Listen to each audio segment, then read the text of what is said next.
नमस्कार, मैं हूं संजय श्रीवास्तव। आज हमारे साथ हैं उत्तराखंड के तेज तर्राक दबंग मंत्री, कृषि मंत्री सुबोध उनियाल जी, जिनसे हम बात करेंगे कोरोना पे, लेकिन साथ में ये भी बात करेंगे कोरोना क्या पहाड़ चढ़ना शुरू कर दिया है। बहुत बहुत स्वागत है आपका प्राइम न्यूज़ पर। धन्यवाद संजय जी। सुबोध उनियाल उत्तर प्रदेश की जमी को तय करते हुए राजनीतिक जमी को उत्तराखंड में आते हैं। उत्तराखंड में एक सफल राजनीतिक के रूप में है, और आज जो राजनीति हो रही है, उत्तराखंड की राजनीति जो आप देखते हैं और जिस तरह से आपने उत्तर प्रदेश की राजनीति को देखा है, लेकिन पूरे देश में राजनीति का स्वरूप बदल रहा है। विरोध के नाम पे चाहे आरोग्य सेतु है उस पर विरोध हो रहा है, चाहे प्रधानमंत्री केयर फंड है उस पर विरोध हो रहा है, चाहे जो मजदूरों को लेकर के आने की बात हो रही है उस पर राजनीति हो रही है। तो ये जो राजनीति का स्वरूप है, किस तरह से इसको देखते हैं? देखिए, जब भी दलों के नेतृत्व तो कमजोर होते हैं जी, तो दल आइडियोलॉजी छोड़कर केवल विरोध के लिए विरोध करने की राजनीति को उतर आते हैं। पहले सैद्धांतिक विरोध होता था, नीतिगत विरोध होता था, क्योंकि नेता राजनीति में आया हुआ आदमी, सुलझा हुआ आदमी नेतृत्व होता था।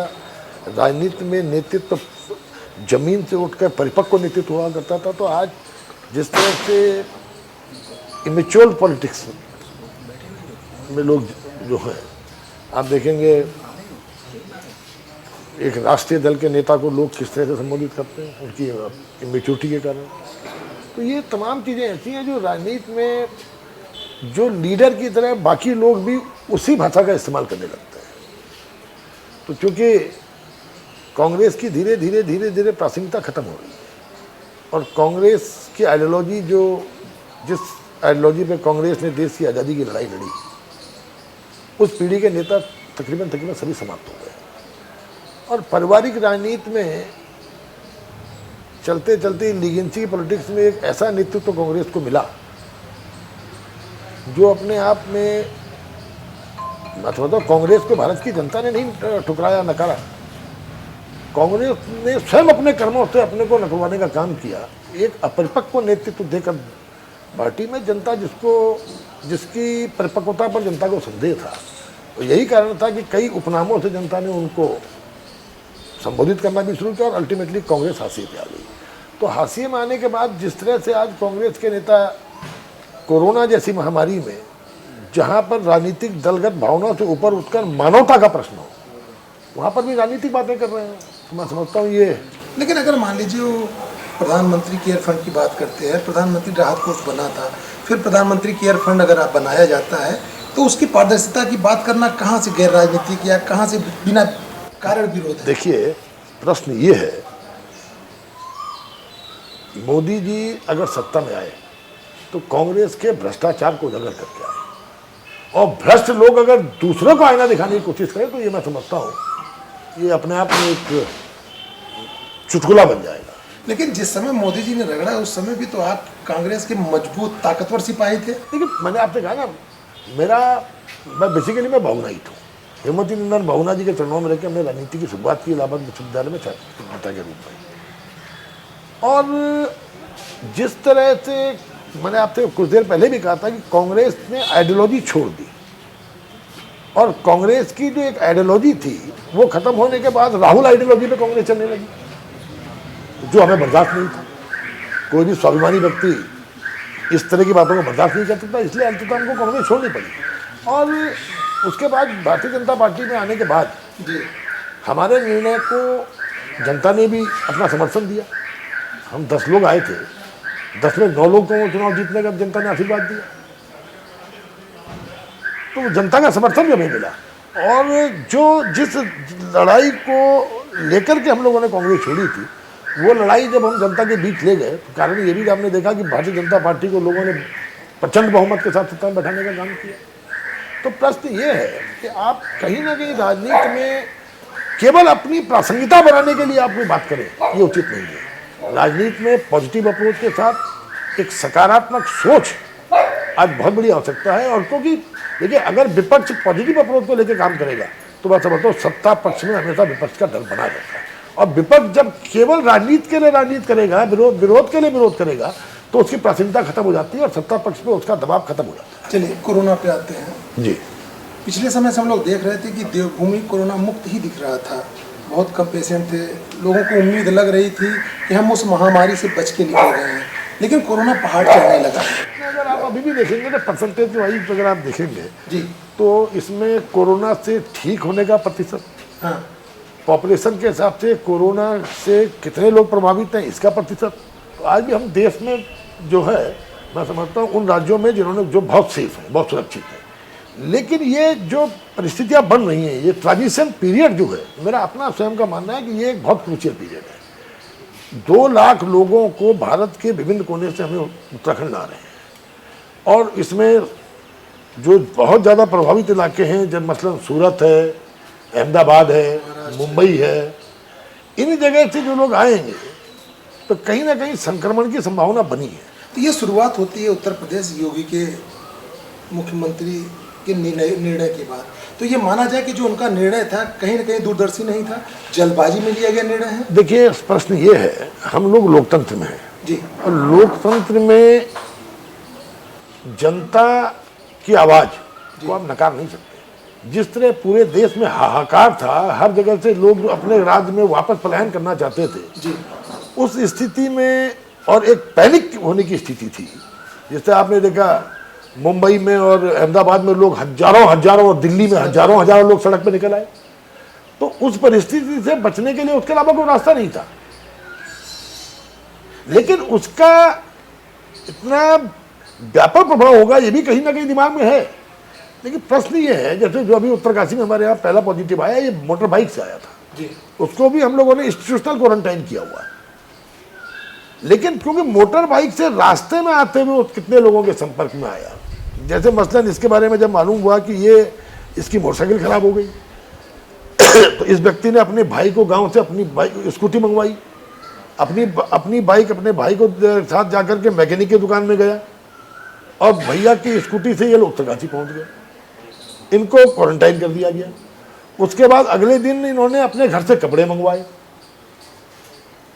तो उन परिस्थितियों को देखते हुए पॉजिटिव रिपोर्ट आते ही उसके पूरे गांव को क्वारंटाइन कर दिया गया है, मैकेनिक की दुकान को क्वारंटाइन कर दिया गया, उसके परिवार को क्वारंटाइन कर दिया गया, उसके भाई को क्वारंटाइन कर दिया गया। तो लेकिन ये इसमें सबसे बड़ी जागरूकता जनता की आवश्यकता है, क्योंकि जो भी आ रहा है वो ये मत सोचे कि वो बिल्कुल साफ है, एक संबंधित उस पर संक्रमण की संभावना हो सकती है। संबंधित केस ये आता है रुद्रपुर में ऑटो से आते हैं महाराष्ट्र, चार लोग हैं जी, और उसमें 2 आदमी उसमें क्वारंटाइन किया जाता है और 4 दिन पे सैंपल लेने के रिपोर्ट आने के पहले छोड़ दिया जाता है। तो ये भी तो कहीं ना कहीं एक स्वास्थ्य विभाग की लापरवाही की तरह देखा जाए। निश्चित रूप से इसको हम बड़ी गंभीरता से ले रहे हैं कि आखिर किन हालातों में छोड़ा। लेकिन मैं आपसे जो कह रहा हूँ जी, आज सबसे बड़ी आवश्यकता ये है, क्योंकि ये केवल किसी व्यक्ति विशेष के जीवन का प्रश्न नहीं है। जी, आप बहुत पहलवान हैं, आपको मौत मात नहीं दे सकती, हो सकता है आपको विश्वास हो, लेकिन आपके परिवार पर अगर आप संक्रमित अपने परिवार को कर दिया, आपके परिवार ने 20 जगह जाकर संपर्क करके उनको संक्रमित कर दिया, आपको ये भी सोचना चाहिए। तो आज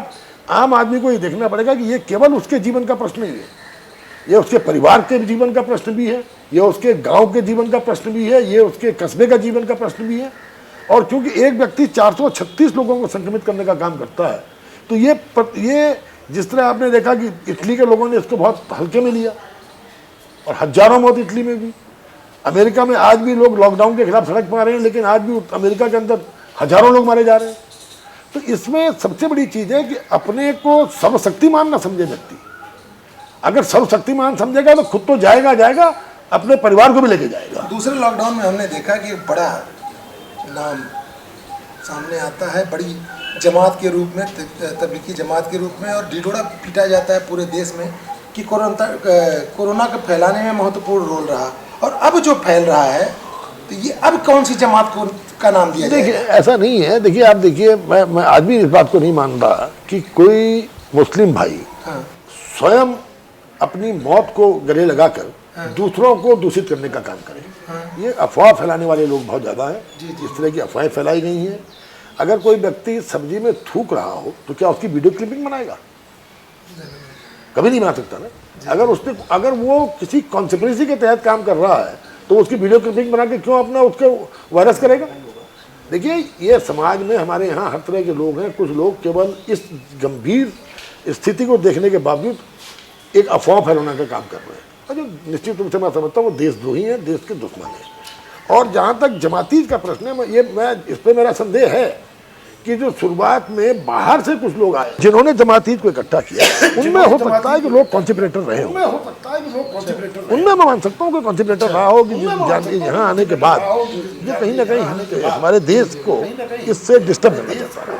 लेकिन ये मानना कि मुस्लिम कम्युनिटी इंटेंशनली हिलाना चाहती है, मैं इस बात को कतई इस पर विश्वास नहीं करता, ना इस बात को मानता है, क्योंकि हर व्यक्ति को जानकारी है। लेकिन आज भी आप देखते हैं कि कोई भी सरकार हो, चाहे केंद्र सरकार हो, राज्य सरकार हो, फोकस मतलब टारगेटेड उनके पास इशूज है। देखिए कारण है ये, क्योंकि जमाती तकरीबन हर कॉलोनी में गए और किसी ने इंटीमेट नहीं किया कि मैं जमात में गया था। अब ना जाने किस डर से उसने नहीं कहा, और वो लगातार अपने मोहल्लों में अपने घरों में बने रहे और उनको ये नहीं लगा। क्योंकि देखिए एक सबसे बड़ी कमी क्या है, आप इस समय जो देखेंगे कि जो लोग अपने को सब शक्तिमान मान रहे हैं, जो कोरोना से डर नहीं महसूस कर रहे हैं, उनमें ज़्यादातर लोग वो हैं जो निरक्षर हैं। निरक्षर व्यक्ति को कोरोना की गंभीरता का अंदाजा नहीं है, और इसीलिए ज़्यादातर उन समुदायों में, उन कस्बों में इसकी ज़्यादा संभावना। जैसे आपने देखा मुंबई में स्लम में कितना ज़बरदस्त हुआ है। तो जो कोरोना की गंभीरता को नहीं समझ रहे, वो अपना नुकसान करने के साथ साथ अपने परिवार का, अपने रिश्तेदारों का, अपनी कम्युनिटी का बड़ा नुकसान कर रहे हैं। तो इसलिए मैंने आपसे कहा कि कोरोना की गंभीरता को समझने की आवश्यकता है, और किसी व्यक्ति को जो बाहर से आया है उसको स्वयं अपने परिवार की रक्षा, अपने न चाहे अपने परिवार की रक्षा के लिए, अपने गाँव की रक्षा के लिए जरूर सूचित करना चाहिए, और अपने को क्वारंटाइन करते हुए एहतियात बरतने की आवश्यकता है, ताकि इस संक्रमण को, जिस तरह से आज 50 दिन तक हमने देश में अगर पॉपुलेशन के हिसाब से बहुत कंट्रोल किया मोदी जी के नेतृत्व में, ये उस पर हम सफल हो पाएंगे। एक और सरकार का निर्णय है जिस पर उंगली उठ रही है कि बाबा बद्रीनाथ के कपाट को खोल के पहली बार उसमें परिवर्तन किया गया। देखिए पहली बार नहीं हुआ है, अगर आपने मैंने भी स्वयं पढ़ा है कि ये तीसरी या चौथी बार जो है जी बद्रीनाथ जी के साथ ये स्थिति हुई है। देखिए ये कहीं मैंने आपसे कहा ना, आज प्रश्न ये नहीं है कि बद्रीनाथ जी के कपाट देर में खुले या देर में खुल रहे हैं, प्रश्न ये नहीं है कि यात्रा नहीं चल रही है, प्रश्न ये है कि मानवता कैसे बचाई जाए। तो आज जो लोग इसका राजनीतिकरण करना चाहते हैं वो चीजें इसको उछाल रहे हैं। केदारनाथ की इतनी बड़ी आपदा में कितने दिन केदारनाथ मंदिर बंद रहा।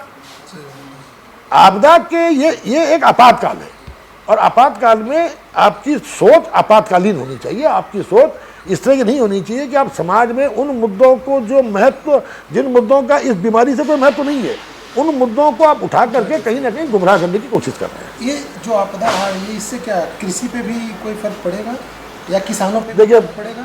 प्रभु की कृपा से एग्रीकल्चर सेक्टर पे आपदा का प्रभाव नहीं पड़ा, और उस आपदा का प्रभाव पड़ा जो हर वर्ष आती है। ओलावृष्टि, अतिवृष्टि है तो हर वर्ष ही है पहाड़ में। अगर कोरोना ना था तब भी होता है।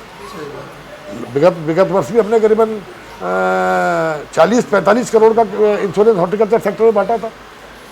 इस बार 29 करोड़ का नुकसान अभी तक हम लोगों के पास आया है। तो ये तो एक हर वर्ष की तरह एक रूटीन का नुकसान है जो होता ही होता है। लेकिन एग्रीकल्चर सेक्टर में क्योंकि हम लोगों ने जिस तरह से व्यवस्था की थी, प्रतिबंध से मुक्त रखा गया, उनको इनपुट की कमी ना पड़े, इनपुट की उपलब्धता को सुनिश्चित किया गया, जनपद स्तर पर कंट्रोल रूम बनाए गए, प्रदेश स्तर पर कंट्रोल रूम बनाया गया, और उसके बाद मार्केटिंग की जिस तरह से व्यवस्था की गई कि कहीं पर किसी को उत्पाद को बेचने में परेशानी ना हो, मंडी टैक्स को हमने डिफर कर दिया कि किसान पे आर्थिक बोझ ना पड़े।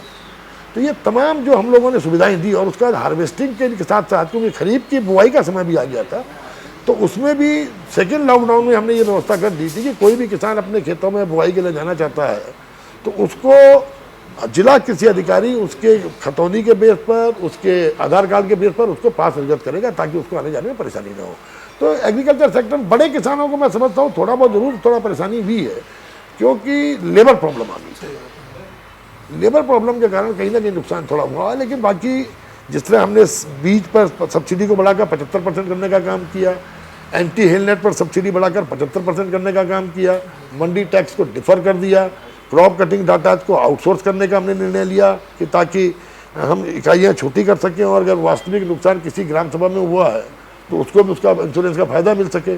हम इसके अलावा अब किसानों के लिए जो मीडियम टर्म लोन है, एमटी लोन को, उसको बढ़ाने का काम कोशिश कर रहे हैं, उसकी लिमिट बढ़ाने का कोशिश कर रहे हैं, इंटरेस्ट फ्री लोन देकर उसकी आर्थिकी को और मजबूत करना चाहते हैं। हमने मंडी परिषद में एक कॉर्पस फंड बनाया, जिसके माध्यम से हमने किसान के उत्पाद को एमएसपी घोषित करके सीधे किसान मंडी पर से खरीदना प्रारंभ किया गया।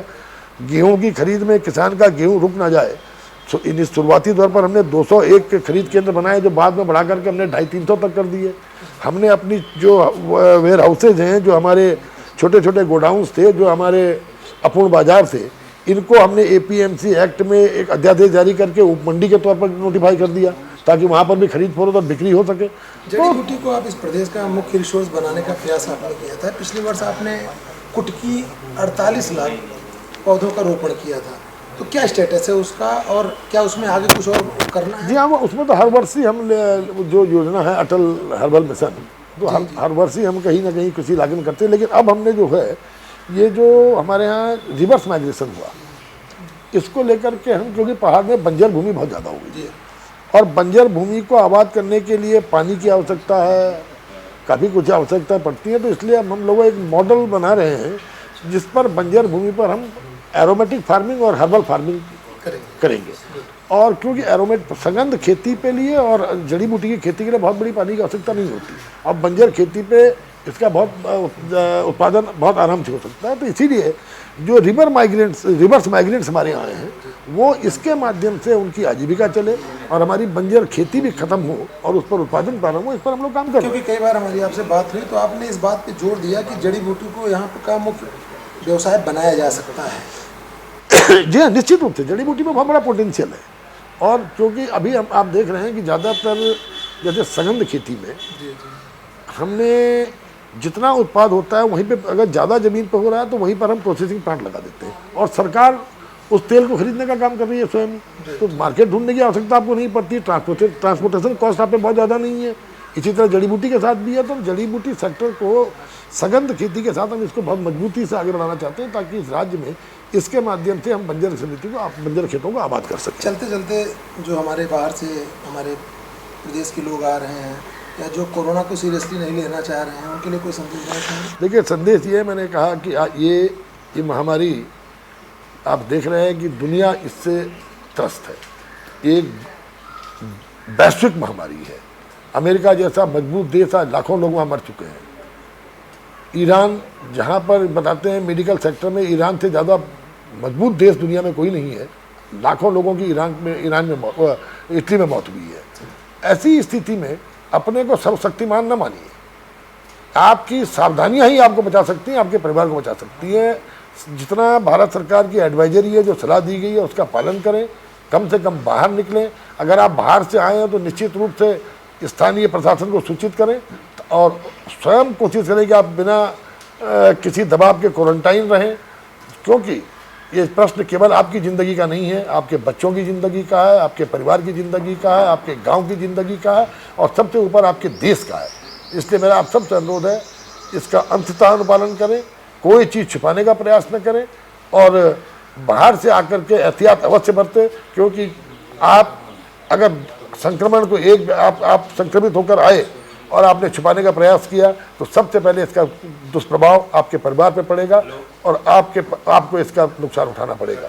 यही मेरा आपसे अनुरोध है। धन्यवाद प्राइम न्यूज़ से बात करने के लिए। धन्यवाद संजय जी।